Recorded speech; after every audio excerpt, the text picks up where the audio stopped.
ಯುವ super star ಎರ್ಲಿಂಗ್ Holland ಅವರ ಮಿಂಚಿನ ಆಟ ನಾರ್ವೆಯನ್ನ ಈ ಬಾರಿ ಫಿಫಾ ವಿಶ್ವಕಪ್ನಲ್ಲಿ ಕ್ವಾರ್ಟರ್ ಫೈನಲ್ಗೇರಿಸಿದ್ರೆ 5 ಬಾರಿ ಚಾಂಪಿಯನ್ ಬ್ರೆಜಿಲ್ ತಂಡವನ್ನ ಟೂರ್ನಿಯಿಂದ ಹೊರಗಟ್ಟಿದೆ.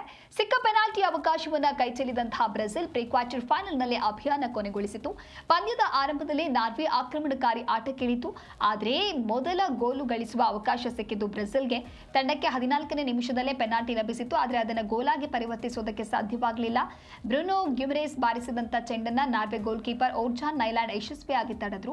ಬಳಿಕ ನಿಗದಿತ ಅವಧಿ ಕೊನೆಗೊಳ್ಳುವುದಕ್ಕೆ 11 ನಿಮಿಷ ಇರುವವರೆಗೂ ಉಭಯ ತಂಡಗಳಿಗೆ ಗೋಲು ಗಳಿಸಲಾಗಲಿಲ್ಲ. 79ನೇ ನಿಮಿಷದಲ್ಲಿ ಆಕರ್ಷಕ ಹೆಡರ್ ಗೋಲು ದಾಖಲಿಸಿದಂತಹ ಹ್ಯಾಲೆಂಡ್ ನಾರ್ವೆ ಖಾತೆಯನ್ನು ತೆರೆತಾರೆ. 90ನೇ ನಿಮಿಷದಲ್ಲಿ ಮತ್ತೊಂದು ಸುಲಭ ಗೋಲು ಗಳಿಸಿದಂತಹ ಅವರು ನಾರ್ವೆ ಮುನ್ನಡೆಯನ್ನು ಹೆಚ್ಚಿಸಿದರು.